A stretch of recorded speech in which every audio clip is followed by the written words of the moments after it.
Hi guys, welcome to PRC Foundation. How are you? তো guys আজকে আমরা the wasteland এই কবিতাটার একটা ইম্পর্টেন্ট কোয়েশ্চেন নিয়ে আলোচনা করব আর সেই ইম্পর্টেন্ট কোয়েশ্চেনটা হচ্ছে টিএস ইলিয়টস মিথ মেকিং পাওয়ার। এই বিষয়টা যে টিএস ইলিয়ট কিভাবে মিথটাকে ব্যবহার করলো তার কবিতায় সেই বিষয়টা নিয়ে চমৎকারভাবে ডিসকাস করব।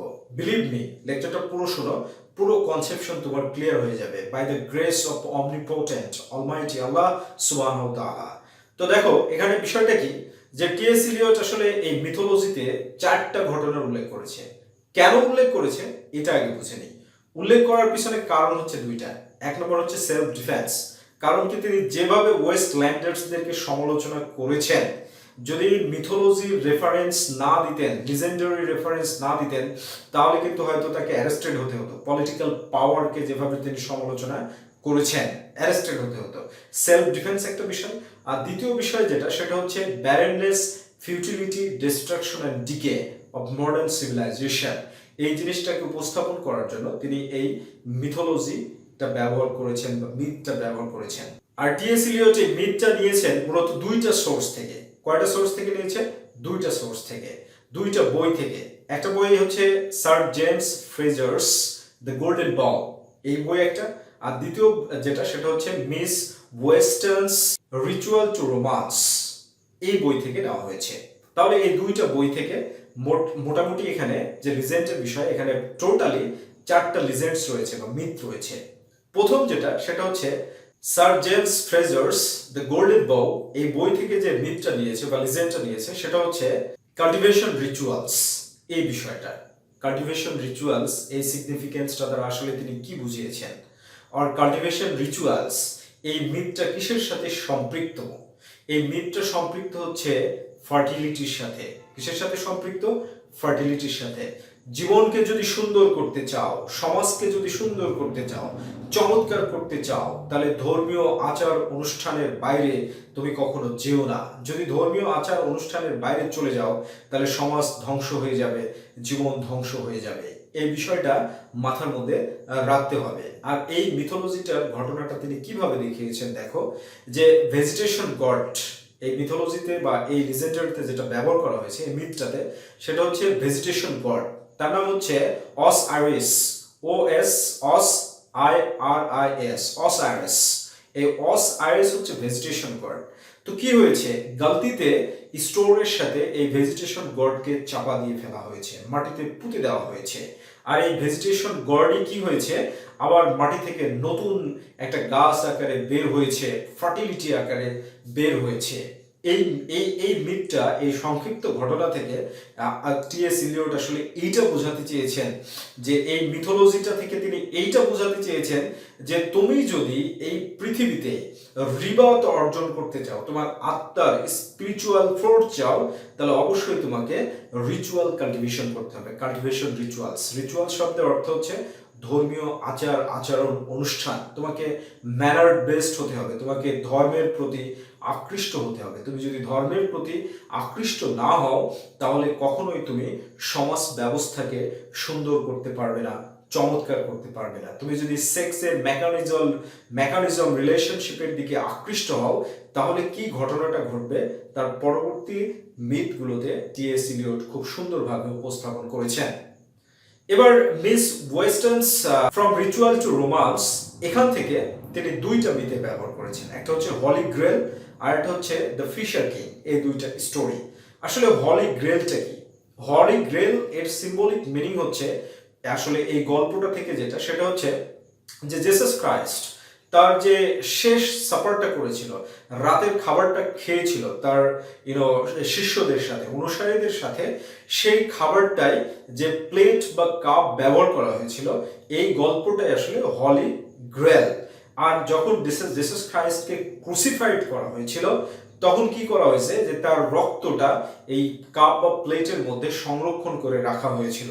আর পরবর্তীতে এই ধর্মীয় ব্যক্তি বা যারা ধর্মযাজক, যারা গির্জা প্রধান, তারা সিদ্ধান্ত নিল যে জিসাস খ্রাইস্টের এই রিচুয়াল, এই স্যাক্রিফাইসটাকে স্মরণ রাখার জন্য পৃথিবীর বিভিন্ন দেশে দেশে চ্যাপেল নির্মাণ করো। Chapel, CHAPEL, chapel. এই চ্যাপেল শব্দের অর্থ হচ্ছে ভোজনের জায়গা, খাওয়ার জায়গা। আর এই চ্যাপেল বলতে আসলে ওয়ারশিপকে বুঝিয়েছে। কি বুঝিয়েছে? ওয়ারশিপকে বুঝিয়েছে, যে এটা নির্মাণ করো, ওখানে গিয়ে মানুষরা প্রার্থনা করবে, তাহলে জিসাস ক্রাইস্ট খুশি হবে, এই জিনিসটা এইভাবে নির্মাণ করা হোক। তো এই যে হলি গ্রেলের যে ইতিহাস, যে কাপ বা প্লেট, এটা একটা চ্যাপেলে রাখা হয়েছিল। কিন্তু একদিন কি দেখা গেল, যে এই চ্যাপেল থেকে এই কাপ বা প্লেটটা হারিয়ে গেল। তখন কি করলো, অনেক যারা রিচুয়াল বা যারা হচ্ছে চরিত্রবান ধার্মিক যারা নাইট ছিল, যোদ্ধা ছিল, তারা এই কাপ আর প্লেটটাকে খোঁজার জন্য পৃথিবীতে ছড়িয়ে পড়লো এবং তারা তাদের জীবনও হারিয়েছে যুদ্ধ বিগ্রহের মাধ্যমে। তো এই কাজটা করেছে কে? King Arthur. কিং আর্থার এই কাজটা করতে পেরেছে, তিনি সফল হয়েছেন একজন নাইট হিসাবে, একজন পায়াস নাইট হিসাবে তিনি সফল হয়েছেন। যার কারণে এই হলি গ্রেল এর ইতিহাস দ্বারা মূলত কিং আর্থারের কাহিনীটাকে বোঝানো হয় এবং তার সৈন্য সামন্তকে বোঝানো হয়। আর এই হলি গ্রেলের যে কাপ অ্যান্ড লেন্স এই দুইটা দ্বারা মেল অ্যান্ড ফিমেল রিলেশনশিপকে বোঝানো হয়। অর্থাৎ হলি গ্রেলের এই রিচুয়াল যে স্টোরি বা এই শিক্ষাটা, যেটা টিএস ইলিয়ট যেটা বলছে, যে মানুষের মধ্যে যদি রিলেশনশিপটা রিলিজিয়াস বেসড হয়, সেক্সটা যদি রিলিজিয়াস বেসড হয়, তাহলে সেটা হচ্ছে আশীর্বাদ। আর এটা যদি রিলিজিয়াস বেসড না হয়, তাহলে সেটা হচ্ছে ডিসঅর্ডার অ্যান্ড ডিকে। তাহলে একই জিনিস, একবার ব্লেসিংস আর একবার হচ্ছে ডিসঅর্ডার অ্যান্ড ডিকে। একটা উদাহরণ দিই তাহলে বুঝবে। বিয়ের আগে একটা ছেলে বা একটা মেয়েকে যদি এক ঘরে পাওয়া যায়, তাহলে সেই ঘর থেকে বের করে তাদেরকে কিসের মালা দেওয়া হবে? ফুলের মালা দিবে না জুতার মালা দিবে? অবশ্যই ডিসিশনটা পাচ্ছ।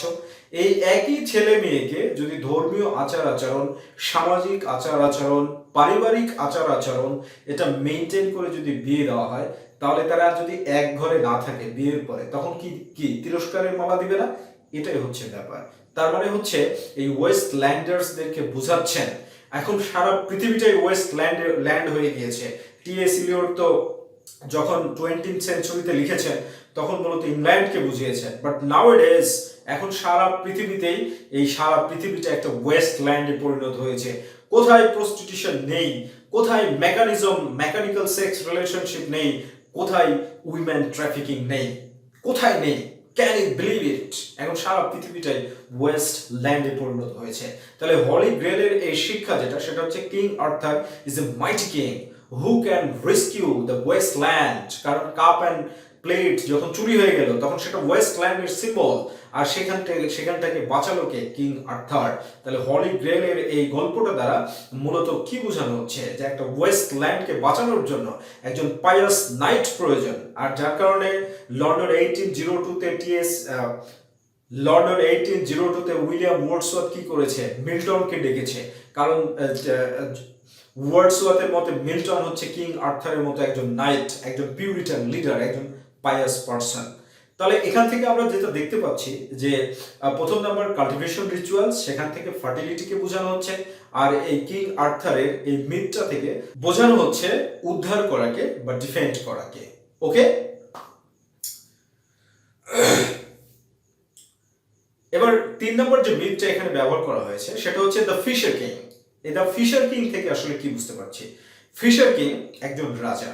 এই রাজাটা লাস্টফুল একজন রাজা, একজন যৌনাচারী রাজা, লিকারিয়াস, মহিলাদের প্রতি তার আকর্ষণ, তার যে প্রচন্ড পরিমাণে যৌনচারিতা, এই যৌনচারিতার ভিত্তিতে হচ্ছে দ্য ফিশার কিং এই রাজাটা।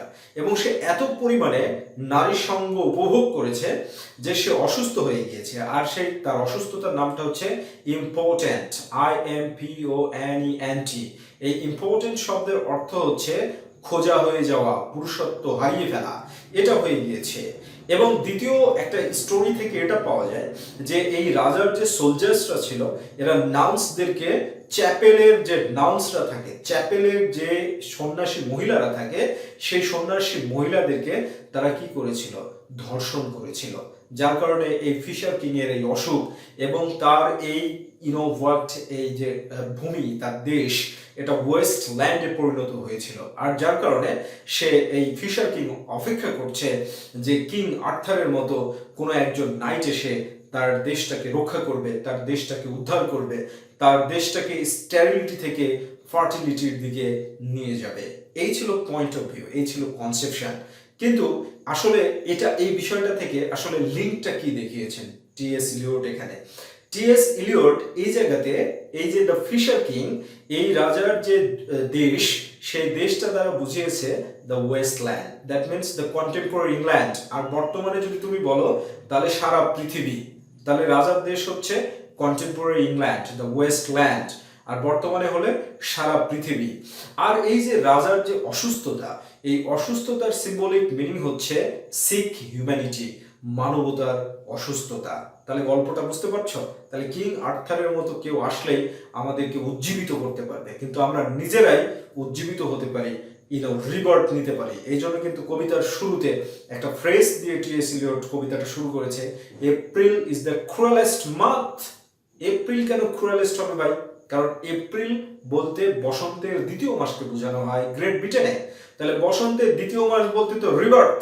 আমরা জানি কি উইন্টার মানে হচ্ছে দীর্ঘ দুঃখ, ডেথ, পতন হচ্ছে অটাম। আর স্প্রিংটা কি? স্প্রিংটা হচ্ছে রিবার্থ। স্প্রিং এ বসন্তের বৃষ্টি ফুলে ফলে শস্য শ্যামলা করে দেয় সারা পৃথিবীকে। কিন্তু কি হয়ে গিয়েছে? স্প্রিংটাই ক্রুয়েলেস্ট হয়ে গিয়েছে। এর সিম্বলিক মিনিং কি? এর সিম্বলিক মিনিং হচ্ছে অর্থনৈতিকভাবে মানুষ উন্নত হয়েছে, কিন্তু তাদের স্পিরিচুয়াল রিবার্থ তারা অ্যাকসেপ্ট করতে চায় না। এবার লাস্ট যে বিষয়টা সেটা হচ্ছে টেরেসিয়াস। টেরেসিয়াস থেকে কি বোঝানো হয়েছে? আমরা জানি টেরেসিয়াস হচ্ছে একটা গ্রিক মিথোলজিক্যাল রেফারেন্স। এই গ্রিক মিথোলজিক্যাল রেফারেন্স দ্বারা টিএস ইলিয়ট কি বুঝিয়েছেন? এই গ্রিক মিথোলজিক্যাল রেফারেন্স দ্বারা টিএস ইলিয়ট প্রেজেন্ট অ্যান্ড পাস্টের মধ্যে সংযোগ তৈরি করেছে, লিঙ্ক তৈরি করেছে। আর এই লিঙ্কটা থেকে তিনি আসলে কি বুঝিয়েছেন? বেসিক্যালি তিনি এটা বুঝিয়েছেন যে অতীতে কি কারণে কিং এডিপাসের ল্যান্ডটা স্টেরেল হয়েছিল, সেই একই কারণে, সেই একই জঘন্য কারণে কিন্তু এই বর্তমান পৃথিবীটাও ধ্বংস হচ্ছে, স্টেরিলিটিতে পরিণত হচ্ছে, ফার্টাইল হচ্ছে না, ফার্টিলিটি নষ্ট হয়ে যাচ্ছে। কিভাবে হচ্ছে দেখো, টেরেসিয়াস এর কাহিনীটা কি? যে টেরেসিয়াস একদিন দেখেছে দুইটা সাপ শঙ্খ লেগেছে, তারা যৌন মিলন করছে। সেই সময়তে টেরেসিয়াস ওই সাপ দুটোকে ডিস্টার্ব করেছিল, যার কারণে এরা ছিল গড এন্ড গডেস। এই গড এন্ড গডেসরা অভিশাপ দিল যে সে যেন মেয়ে হয়ে যায়, এবং সে 7 বছর মেয়ে হয়ে থাকলো। সেখানে থেকে সে সন্তান জন্ম দিল এবং মহিলার জিন্দেগি যাপন করলো দীর্ঘ 7 বছর। এরপরে সে একই দৃশ্য দেখলো, আর তারপরে সে পুরুষ হয়ে গেল। এবার কি ঘটনা ঘটলো যে টেরেসিয়াসকে ডাকা হলো জিউস, যে god of gods and goddesses, সেই জিউস ডাকলো এবং তার ওয়াইফ হেরা ডেকে বলছে টেরেসিয়াসকে যে মহিলাদের প্যাশন বেশি না পুরুষদের প্যাশন বেশি আবেগের ক্ষেত্রে? কারণ টেরেসিয়াস বলছে মহিলারা বেশি প্যাশনেট, কারণ আমি তো 2 ধরনের লাইফ লিড করেছি। এইটা শুনে হেরা তাকে অভিশাপ দিল এবং সে ব্লাইন্ড হয়ে গেল। তখন টেরেসিয়াসের মা জিউসকে গিয়ে বলল যে এটা কি করলেন, আমার ছেলেটা তো অন্ধ হয়ে গেল, সে তো আগেই ভালো ছিল। তখন জিউস বলছে যে গডেসদের অভিশাপ কখনো ফিরিয়ে নেওয়া যায় না, তো আমি কম্পেনসেশন হিসাবে, ক্ষতিপূরণ হিসাবে তোমার ছেলেকে প্রফেটিক পাওয়ার দিচ্ছি। আর সেই সুবাদে টেরেসিয়াসকে প্রফেটিক পাওয়ার দেওয়া হলো, তিনি ভবিষ্যৎবাণী করতে পারেন। এই কবিতাটাতে টিএস ইলিয়ট টেরেসিয়াসকে কিন্তু মেজর ক্যারেক্টার হিসাবে ব্যবহার করেছেন, এবং তিনি এটা বোঝাতে চেয়েছেন যে এই টেরেসিয়াস কি করেছিল। টেরেসিয়াস কিন্তু ঘোষণা দিয়েছিল যে কিং এডিপাস তার এই জমি বন্ধ হওয়ার কারণে, ওয়েস্ট ল্যান্ডে পরিণত হওয়ার কারণে তিনি নিজেই দায়ী। তার কারণ তিনি অজান্তে নিজের পিতাকে হত্যা করেছেন এবং নিজের মাকে বিয়ে করেছেন, নাউজুবিল্লাহি মিন যালিক। এই বিষয়টা তো বর্তমান সমাজ ব্যবস্থায় কি হচ্ছে, বর্তমান সমাজ ব্যবস্থা কেন ধ্বংস হচ্ছে?